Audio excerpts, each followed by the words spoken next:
Breaking news as polarizing rumors or disturbing facts erupt in regards to Hurricane Helene, the damage that's done, and the response from FEMA and our federal government. And we've actually gone under the hood and confronted stories like, can they control the trajectory of hurricanes? Well, you guys, that's called seeding. Another rumor is FEMA broke. Do they no longer have any money? Now, that's an interesting story because as of December, remember, they got $20 billion. So if they are broke, where did that money go? And another story we've been hearing is they've spent a lot more money on immigration versus natural disasters. We're also going to go into whether or not did FEMA and officials block recovery efforts, and did they block help? And we have hundreds, if not thousands, of reports of them doing just that. Now, we're going to start the video out by explaining to you guys exactly what happened by showing you the path and trajectory of Hurricane Helene.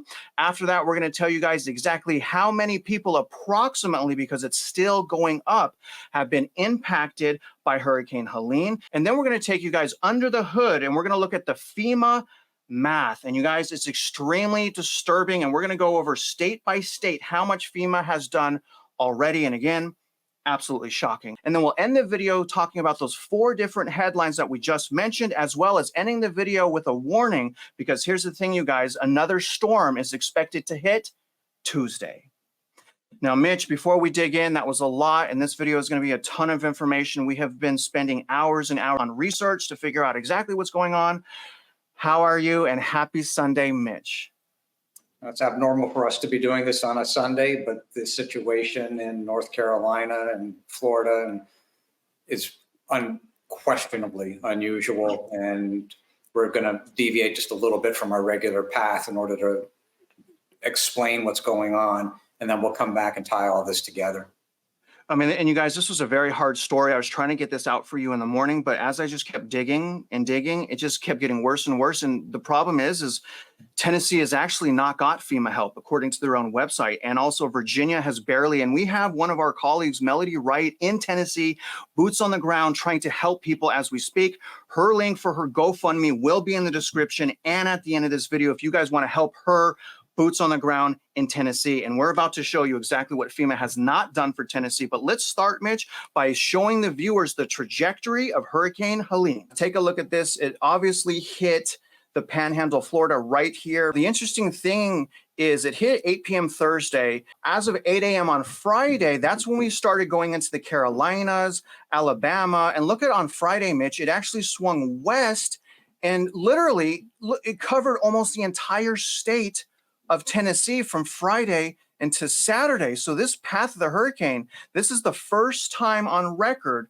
we've had this path, this hurricane path. What Hurricane Helene's 500-mile path of destruction looks like. Hurricane Helene laid waste to the southeastern United States. Its sheer wind force and deadly floods left behind a path of destruction stretching over 500 miles from Florida to the southern Appalachians. In just 48 hours, vast swaths of the region became unrecognizable.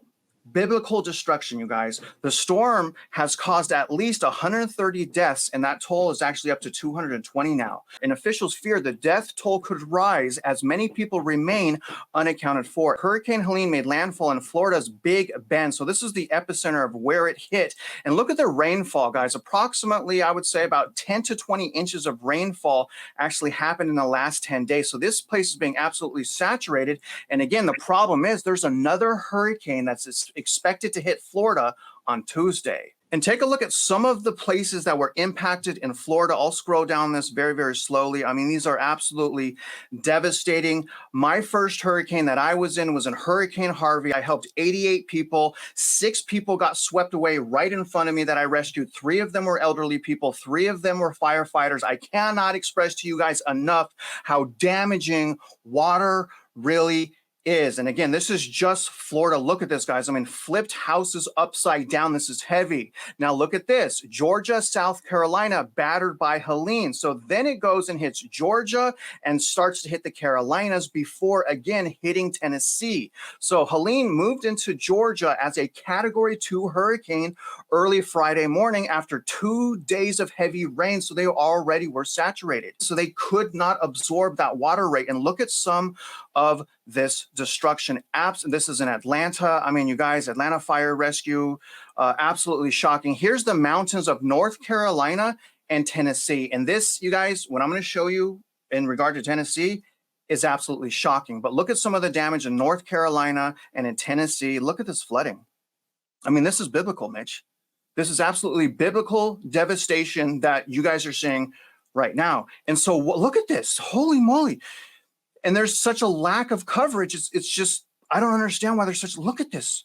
We have 6 states that are in emergency situations right now, including one of our colleagues, Melody. Look at this bridge. It's taken out completely.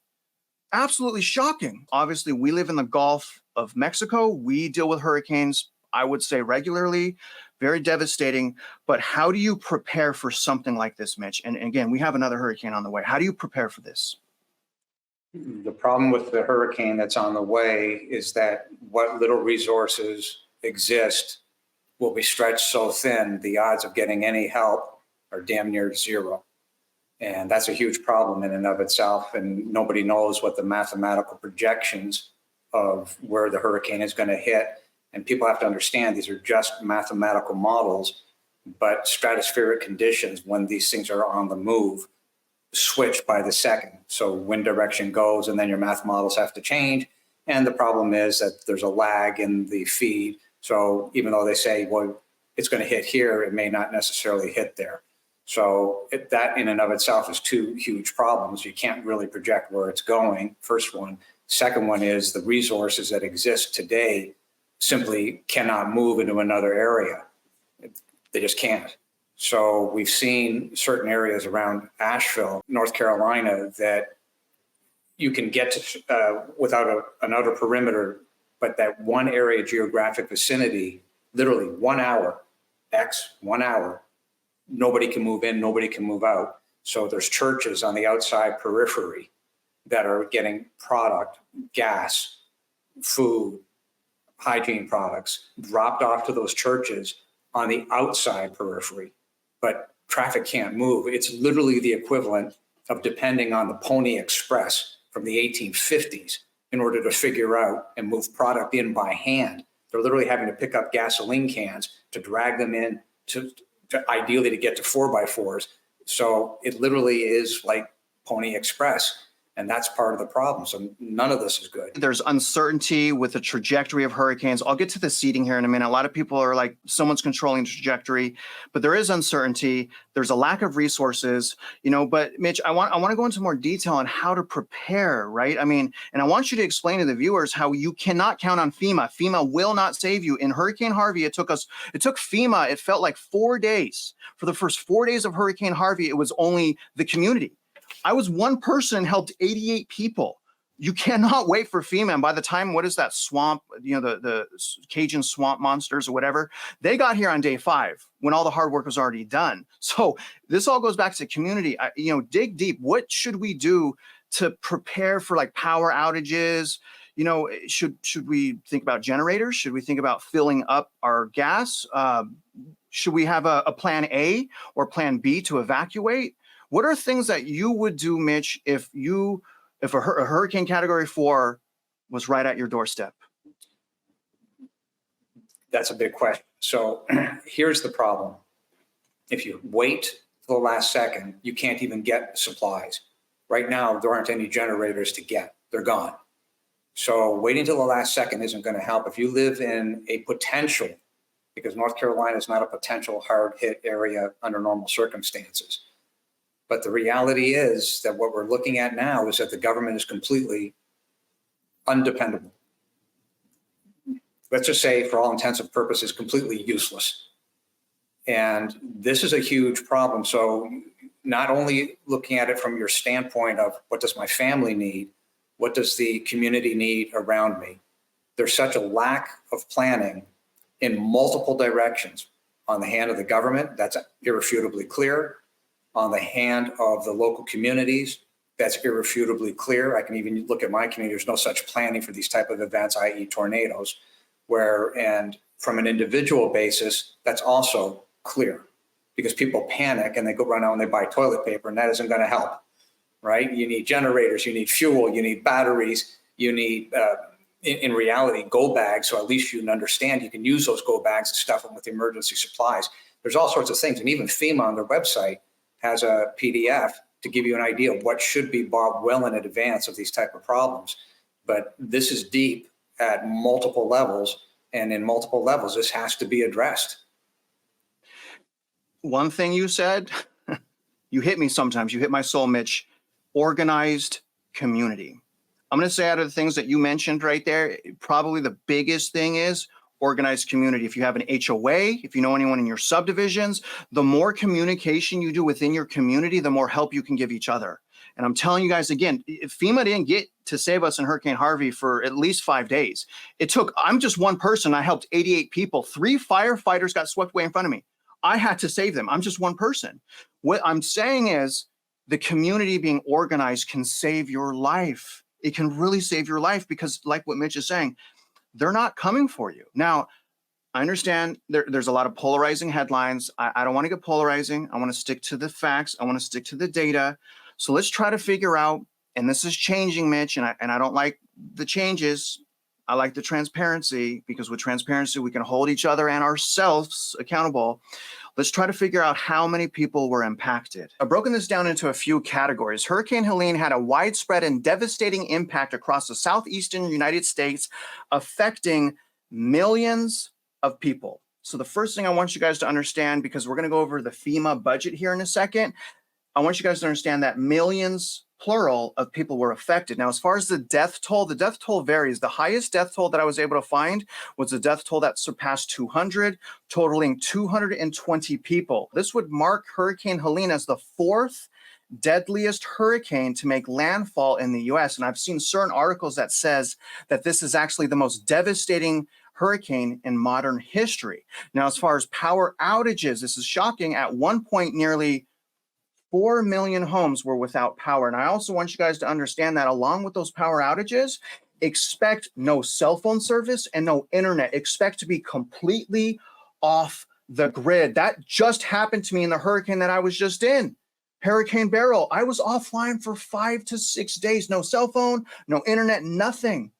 And that's why I'm telling you guys, in my opinion, you guys, one of the best things we could do is organize our communities. Evacuation and displacement. Evacuation orders were issued in several Florida counties. Entire communities in Western North Carolina were under feet of water. People were stranded in mountain towns across Western North Carolina, needing supplies and evacuation. And I want you to notice, Mitch, that there's no mention of Virginia or Tennessee. That's going to be important to understand here in a second. And I believe it's because they're completely broke and they don't even have the money. This impacted 6 different states. We showed you guys that. Now, in conclusion, while they don't have the exact figures, it's evident that Hurricane Helene impacted millions of people across multiple states, causing widespread destruction, power outages, water shortage, and tragically significant loss of life. Mitch, I want the viewers to understand you're a developer, experienced developer. One thing that you know, other than the math and loving people that need help, you know land, you know dirt, you know how land and dirt work. How long do you think it's going to take for these recovery efforts to repair all the damage that has been done? Okay, so before I answer that, I just want to point out that on the last report that I saw, which is about 5 minutes ago, I'm just looking at my screens to the left, that there's roughly 600 people that are still missing. And that ties to your question about recovery. So what you're really looking at here, and I've got a fair amount of experience in this, in my world, that's called prairie building. And that is, we have a blank piece of land. How do you create a city on a blank piece of land? It could be a piece of farmland, whatever. Well, this is even more complicated now in that, as you saw in one of those photos, that piece of land isn't a piece of farmland, that's now a garbage dump. And it's a garbage dump that potentially is full of bodies. All of that has to be peeled back, just like what happened at the World Trade Center. Gram by gram, piece of dust by piece of dust. And all of that takes a mountain of equipment. It takes an army of people. So recently, as in a few years ago, I was called in to build in Midland, Texas, because the oil fields needed Class A multifamily. Well, I needed to think the process through because that is the equivalent of starting with a piece of raw land. And in order to accomplish that task, there's a CEO in Oklahoma who, when they go into an oil field to build on raw land, they literally have a city on the back end of semis. It's a mobile city. And in the back end of every semi, they've got multiple semis that are the size of generators. In other words, the generator is the semi. And then they move in lumber, and they move in all the parts, and they move in all the wells, and they move in the pipe. It's a mobile city on wheels. And then they also have bunks built into the semis themselves so that they're able to erect a city. Well, if you think about 4 million people being without power, and then you see the sheer devastation of what we're seeing in these photos, that is a piece of land raised to the nth degree in terms of complexity. FEMA is a joke. FEMA should be itself wiped off the face of the earth. Their leadership could not execute their way out of a paper bag. They are incompetent. They have no idea how to execute. And in truth, as we're going to see shortly, they've committed fraud. Now, they're not dependable, and they should be. The government has screwed this up beyond belief, but this is what this is going to take.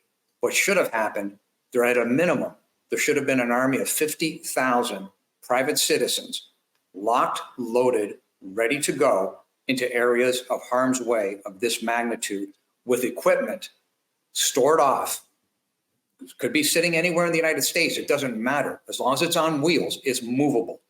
You give that army of 50,000 private citizens that equipment and you get going.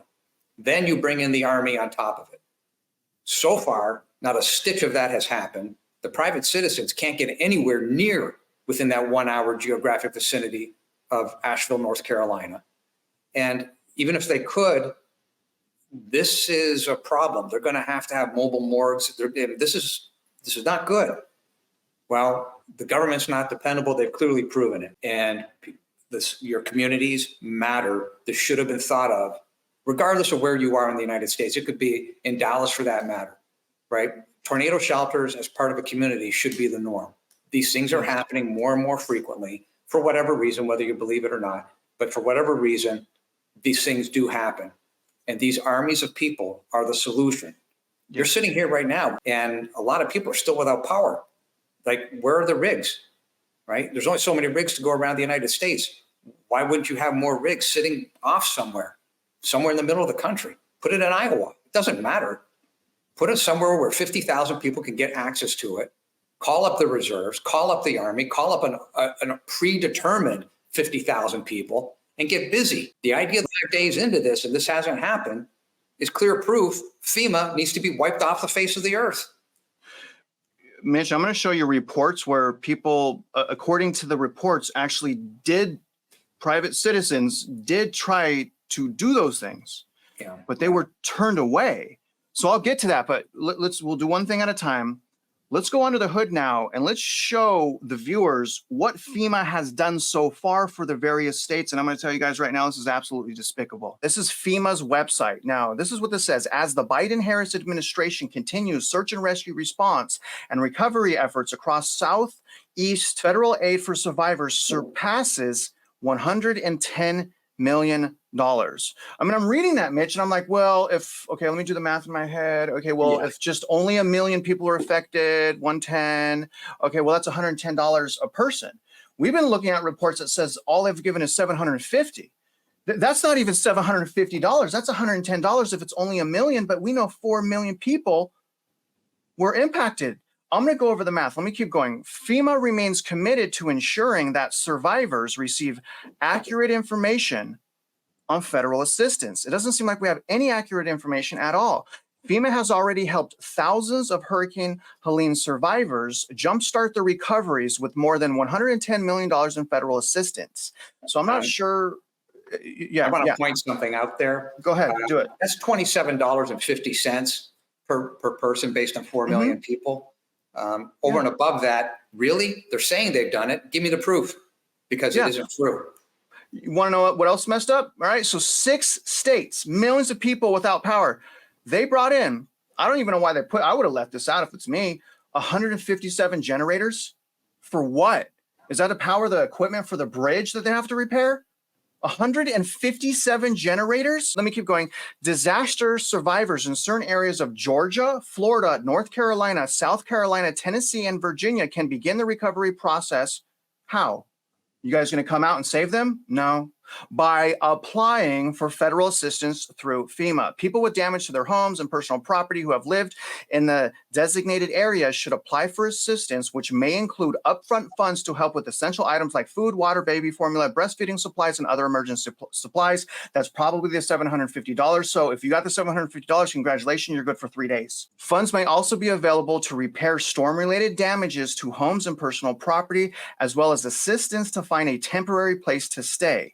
Homeowners and renters with damage to their homes or personal property from previous disasters, whether they received FEMA funds or not, are still eligible to apply for and receive assistance. They went in to mega detail in North Carolina. Every other state after North Carolina does not have this much detail. What this demonstrates to me is North Carolina, it got annihilated.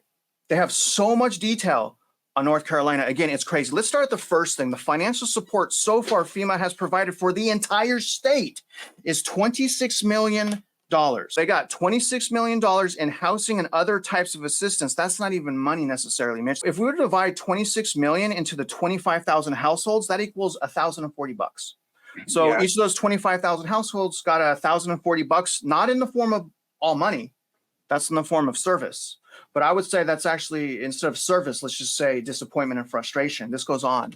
More than 700 staff are now on the ground, 1,200 urban search and rescue personnel. Now they have rescued over, and this is good, and I highlighted that blue, because there is good that comes from this. We're saying you guys got to hurry and stop playing games. But they did rescue, according to this, 3,200 people. In addition, there's 1,000 National Guard people. They're sheltering over 800 people. When disaster strikes, you are off grid.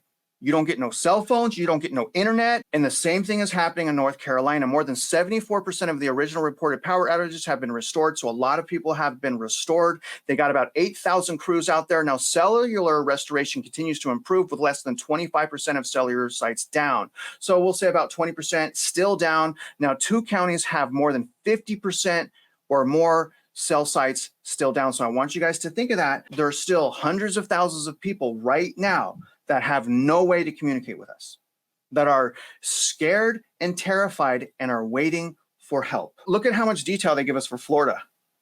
You see, I mean, there's almost no detail. Florida got the most money, by the way. FEMA has provided more than $40 million to more than 8,000 households. That's $5,000 per household. So they're doing way better, it seems like, than North Carolina. It's more typical for Florida to get hit. But look at this, guys, South Carolina. South Carolina's bad.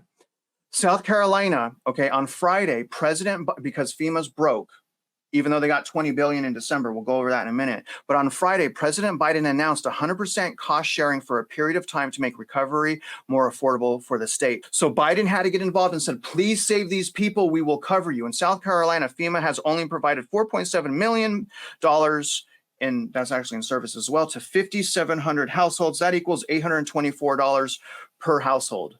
And when we add all this up, this is not millions of people. This is barely 100,000 people. Now look at support for Georgia. Georgia's also bad. FEMA has provided $29 million for over 35,000 survivors. I am not sure why they changed households to survivors. This equates to $824 per household for the entire state of Georgia, if only 35,000 households or survivors exist. Now, support for Virginia. Also on Friday, President Biden announced 100% cost share for the period of time to make recovery more affordable for the Commonwealth. To date, FEMA has provided more than, Mitch, it's hard for me to say this. I mean, this is America, man. 230, that's not a million, that's $230,000, all right, to 50 households. If we were to divide that, it sounds like $4,600, but I mean, are you guys out of your mind? 230,000. And look at this. This is where Melody Wright is. She's boots on the ground. She's saying there's bodies, there's all kinds of people without power, massive catastrophe, massive destruction. You guys want to help someone? Go to her link. It's in the description. Look at this. Support for Tennessee. This is on FEMA's website. No help. FEMA has received more than 2,300 applications for disaster assistance. That's all we get. Something that's interesting, Mitch, when I add all of those funds together, there's $10 million missing. So they said over 110 million, but again, I added all that together, it's less than 100 million. So one question I would have is like, where's the other 10 million? Why haven't you put a hell of a lot, 10 times that amount for American taxpaying citizens? But Mitch, my question for you, is that an appropriate response from FEMA? No, everything you just read is a straight up lie. Period. It just is what it is. And if you think I'm wrong, okay, fine, FEMA. Why is it you can't put real numbers together that says this is how much was put into people's hands in cash today? See, the point is, Travis, it's a lie. And the reason why it's a lie is because the banks don't even exist. Go ahead. We're FEMA. Make an application to us to get money to help you. Okay? Now, how exactly is that going to happen when people's houses aren't existing, the bank accounts aren't existing, the banks aren't existing, the ATMs have been flushed into the middle of nowhere? Please explain how making an application, you bunch of dumb, is going to help anybody. And that is exactly why FEMA itself should be wiped off the face of the earth. What these people need is cash in their hands. They need hard goods right now, gasoline, food. And unfortunately, you also have a lot of thievery and hijacking going on because the Army hasn't been called in. I can't be any stronger than this. Call the Army up now. I find it depressing and typical now with this data and the lack of, just give us the truth, man.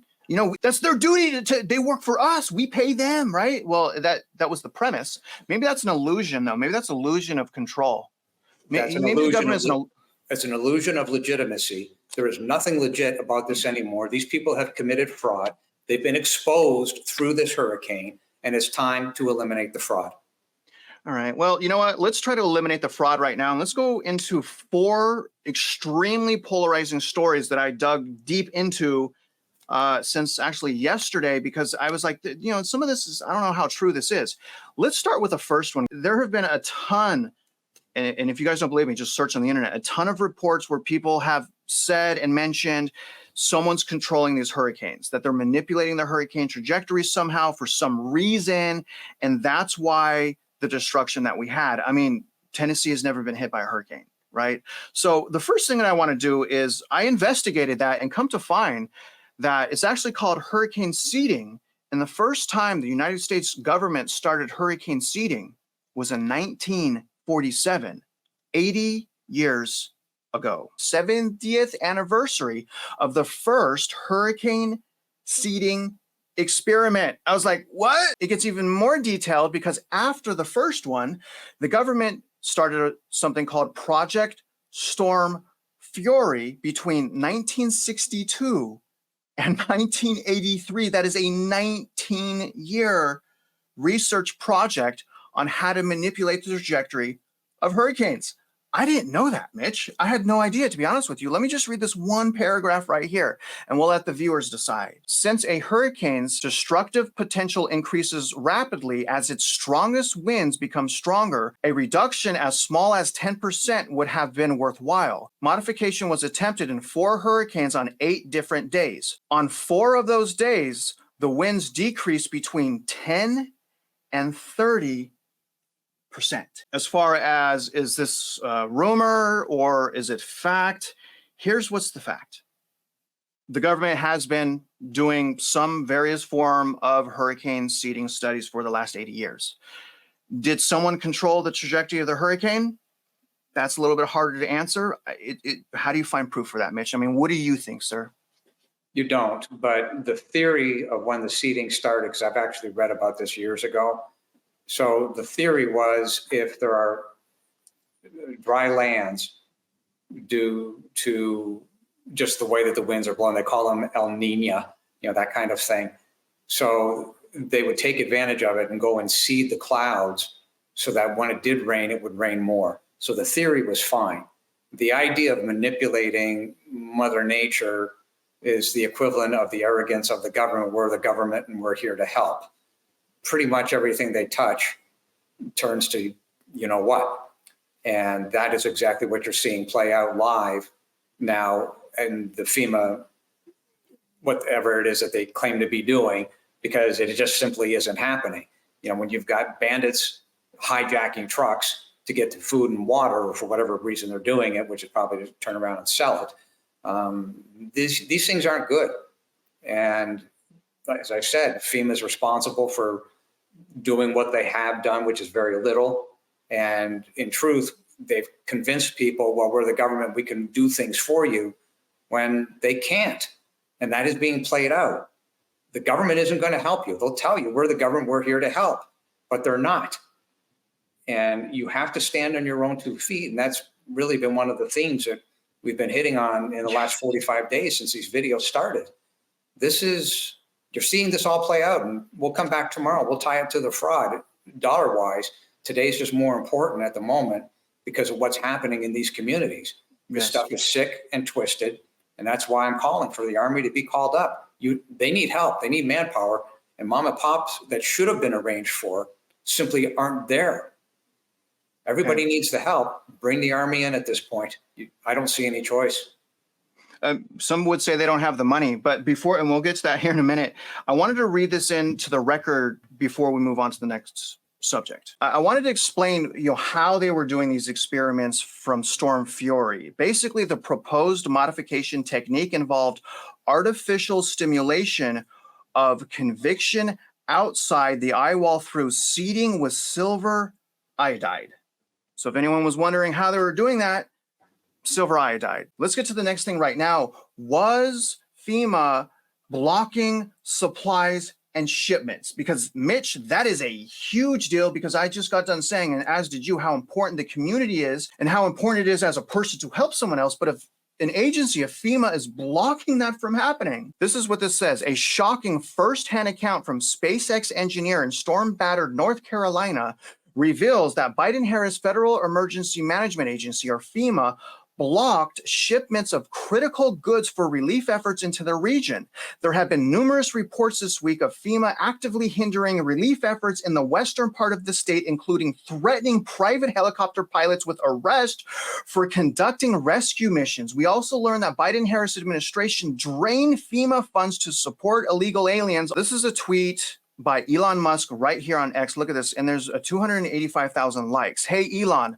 Update here on site of Asheville, North Carolina. We have powered up 2 large operating bases for choppers to deliver goods into hands. We've deployed 300 Starlinks, and the outpour is that it has saved many lives.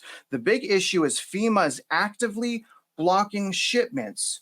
This is crazy, and seizing goods and services locally and locking them away to state they are their own. That sounds wild, Mitch. It's very real and scary how much they have taken control to stop people helping. We are blocked now on the shipments of new Starlinks coming in until we get an escort from the fire department. That may not be enough. And this goes on multiple reports here. Again, some visuals. I'll have this linked in the description. Here's another one from Valentina Gomez. Multiple sources on the ground are confirming that there is a blockade. Here's a tweet from Pete Buttigieg, saying no one is shutting down the airspace and FAA doesn't block, and here's the key word, legitimate.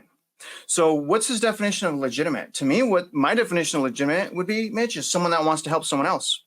So to me, that's just a cop-out statement. But anyways, legitimate rescue and recovery flights. If you're encountering a problem, give me a call. Yeah, right. And he doesn't leave his number. I mean, come on. I mean, these guys are completely hollow. Now, here's a tweet from Kamala Harris. Federal disaster assistance is available for those impacted by Hurricane Helene in Florida, Georgia, North Carolina, South Carolina, Tennessee, and Virginia. And she's listed the website and phone number. So when power is back on and you have cell service, hopefully after you're done, repairing your life and saving your neighborhood, you have time to fill this information out. This is also very interesting. Here is a broadcast right here, Mitch. This is insane. of rescue efforts being turned away. So again, if you guys want to come back here, there's a lot of people saying these are just rumors, these are not facts, but this is testimony on the ground. Just got off the phone with a pastor in the midst of the flooding in Tennessee and North Carolina. Remember, there is nothing on Tennessee at this point. Here's one of the most devastating locations. He verified a few things about the situation. Almost all help is being done by private citizens, or mainly the community. And he's going on to say some private helicopters are being turned away. This horrific natural disaster, I want people to read this on their own because it's very polarizing, it's very political, and I want to stay away from that, and I want to stay about what the main thing should be here, which is people helping one another and community helping each other.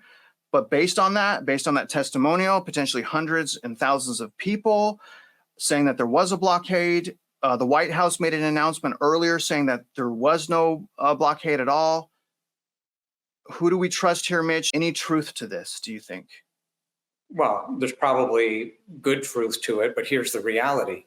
It's call up the ex-military in those areas and authorize the police. Anybody that stands in the way of getting deliveries put in of any kind, be it through a helicopter, ATV, it doesn't matter. They stand in the way, arrest them on the spot for attempted murder, put them in jail, get them off the field, get them out of the way, deal with them later, and in the meantime, go and save the lives of everybody you can save. So there's no doubt that some of this is happening because it sounds like, well, we're the government and we don't want you interfering with us, i.e. we're FEMA, get out of our way. But the problem is FEMA's already proven they're doing very little, if anything. So the point of the matter is, okay, police departments, deputize ex-military, arrest anybody that dares stand in the way of going in to rescue people and deliver food. Would you say that FEMA is an illusion of intellect and an illusion of capability? I do the best I can in these videos not to attack anybody, but I will say straight up that the leadership of FEMA literally couldn't execute their way out of a paper bag because the only thing they would do, well, we got to go form a committee and we'll get back to you. But in the meantime, go ahead, make an application and we'll see how much money we can send your way. Complete, utter morons. And voting matters because of this. These people have no business being there. Zero. Now, before we go into whether or not FEMA is broke, let's talk about whether or not FEMA has spent more money on illegal, not legal, illegal immigration versus the response to Hurricane Helene, because we've been hearing, again, a lot of rumors, potential or potential fact that FEMA is broke because they spent all their money on illegal immigration. Take a look at this. FEMA's Disaster Relief Fund versus their Migrant Assistance Program is different. So it has a different name, Mitch, first of all. FEMA's Disaster Fund, which is used for natural disaster response and recovery, is separate from the funds used for migrant assistance. This is saying it's crucial to understand that while FEMA administers these funds, they did not come from FEMA's own budget. That's true, Mitch, because it came from the taxpayer. Total spending over 2 years. So this is all I'm going to go into, and then we'll compare that to the 110 million. Over the past 2 years, well, it's for 2023, you guys, and 2024. Technically, we still have time in 2024. But over the past 2 years, more than $1 billion has been spent on services for non-citizens through these programs. Specifically, about $1.4 billion has been committed from FEMA-administered programs. I thought this wasn't FEMA's, to support non-federal entities taking care of migrants since the fall of the U.S. I mean, since the fall of 2022. As far as what's rumor versus what's fact, we could say 100% that over the last year and a half versus how much money so far has been spent on recovery of Hurricane Helene, there's no comparison. It's the taxpayer money. They've administered $1.4 billion in illegal immigration, and they've given out, they're claiming there's 10 million missing, but 110 million for the recovery effort. What do you make of this, Mitch? Is it a rumor? Is it true? Are they spending more money on illegal immigration than their own citizens? Well, the number, according to government stats, is that it takes $64,000 per illegal immigrant to house, pay, feed, give them phones, give them bank accounts, $64,000 per illegal. Okay, that's the equivalent, assuming just simply 20 million. It's allegedly over that, but let's run with their numbers again. Let's call it 20 million. Well, That's 1 trillion per year. So none of this math stacks. Where's the money going? Where's the money coming from? It's obviously taxpayers, but when you look at this, I mean, if you want to break it down one step further, the government's own numbers said that they sent 125 billion worth of weapons to Ukraine. Whether you like that or not, that's not the point. Look at the math. It's 125 billion. Okay, and how much is getting pumped into the Carolinas? How much is getting pumped into Florida? 100 million? Really? They're spending more money on death and crippling people by considerable amounts than actually saving American citizens, Mitch. Well, That's a I'll fact. go you one That further. is a It's actually fact. costing more money. The more lives you don't save, the more money this costs, right? It's inverted. So, Oh, taxpayers. yeah. Okay. All right. Well, let's go into the last thing. This one's a little bit harder to answer. Is FEMA broke?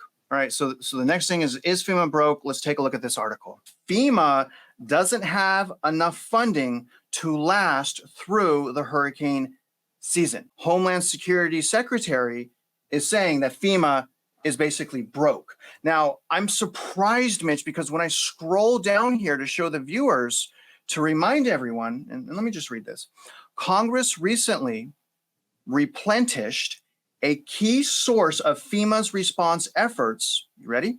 Everyone's sitting down, providing $20 billion for the agency's disaster relief fund. When was this, I wonder? Was this like 5 years ago? As part of the short-term government spending bill to fund the government through December 20th, 2023, less than 1 year ago. The bill also gave FEMA flexibility to draw on the money more quickly as needed. Government agencies themselves are saying that FEMA's broke. After all the research you and I have been doing on municipalities, we know there's massive amounts of horrible spending, fraud, corruption, and greed. They got $20 billion. They changed the laws to make access to these funds quick. They've given 6 states a total of 110 million. What do you think, Mitch? Is FEMA broke or is FEMA not broke? And I'm talking financially, not like morally broke, because we already know the answer is yes to that. But are they broke financially? Well, yes. Balance sheets matter. Income and expense statements matter. And instead of playing kabuki theater and hide the potato, why wouldn't you be posting these documents online live? So it says, okay, we've got an emergency. Here's the money going out. It only takes one person to be tracking this data to be able to post it. This isn't an army of people necessary to do this. Yet it doesn't happen ever. There's no accountability in these departments. And in reality, FEMA is an unlawful government agency. And according to federal law, if somebody up in Washington wants to push the button, there is federal law existing on the books in justification to shut FEMA down. You don't have the right to ignore the math and ignore your citizens and shove money into clandestine enterprises, which makes you an illegal government agency, unlawful. Now, Mitch, before I ask you what you would like to see and we talk about what we'd like to see moving forward, let's remind the viewers what's happening right now in the Gulf of Mexico. Unfortunately, you guys, we have another hurricane named Hurricane Milton that has formed in the Gulf of Mexico, and it is expected to hit Florida on Tuesday of this week. I've seen reports anywhere from a Category 2 to a Category 4. Now, the trajectory seems straight east. Now, obviously, you guys, being in the Gulf of Mexico, I can tell you 100% these trajectories can change 30 minutes right before they even make landfall. They can actually continuously make changes to the trajectory. In fact, no model showed the last hurricane hitting Tennessee, and it did just that. But nevertheless, you guys, there is a very scary hurricane forming in the Gulf of Mexico right now that has the potential to completely wipe out the East Coast and West Coast parts of Florida, as you see here. So, Mitch, I think that's a great segue to end this video out. Can you tell the viewers, what would you like to see from FEMA, from our government, from these communities in regards to these hurricanes moving forward? What would you like to see? FEMA's incompetent, so the idea of wanting to see anything from them is complete waste of time. The reality is, if people can hear this, very little time is left between now and Tuesday. Nobody knows if this thing's going to hit land or what have you. People in Florida are much better prepared than people in the Carolinas, because it typically doesn't happen in the Carolinas. So people in Florida are better prepared, but ratchet your preparedness up with the understanding that the government isn't coming. Resources are so thinly stretched due to lack of preparation. You simply cannot and should not depend on the government coming to help you. This is community-based. This is personal-based. Look after your family, buy the supplies that you need, and reach out to your neighbors and just make sure everybody is prepared jointly. And that's going to be, for right now, the best that can be done. Well said, sir. And I would say, Mitch, honestly, what I'd like to see moving forward, first of all, is the transparency and accountability of not just FEMA, literally every single public agency or government agency. We need total transparency at this point. I want to know how every single penny is being spent and procedurally how they're supposed to operate. And honestly, I'd also like to see an entire private agency made from private funding that goes towards auditing these people.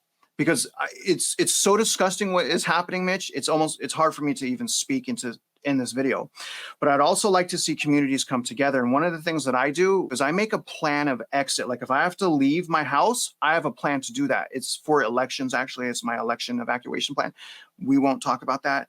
But I have a plan. I will either stay here in my house and I will barricade and I will make sure that I'm safe here, or I will leave somewhere. Either way, I have a plan for both of those things. I make sure to have my vehicles full of gas. I make sure to have plenty of rice, plenty of spaghetti, and I have a generator. And the most important thing of all is we talk to our communities and we talk to our friends about what to do if everything falls apart. Don't get caught in the midst of this, asking for help when it's too late. And if you're already in the midst of this, when I knew that there was no one coming for me, is I prayed and I helped other people because I could, because I was capable of doing so. And if you're not capable of doing that, our heart goes out to you. If you're impacted, hang in there. If you guys want to help the people impacted, once again, Melody Wright's GoFundMe link is in the description. You guys can go ahead and read about what she's doing. You can send funds to her. But other than that, guys, I'm going to get you out of here. Before we go, Mitch, anything you want to say to close on? Yeah, for those people who can and are reasonably close to the Carolinas, i.e. Asheville, there's a lot of families that have kids. And if you can imagine being a kid standing in the middle of that storm when everything is missing, your neighborhood is missing, your schools are missing, if you can, get some toys, get it in the hands of the kids. Well said, sir.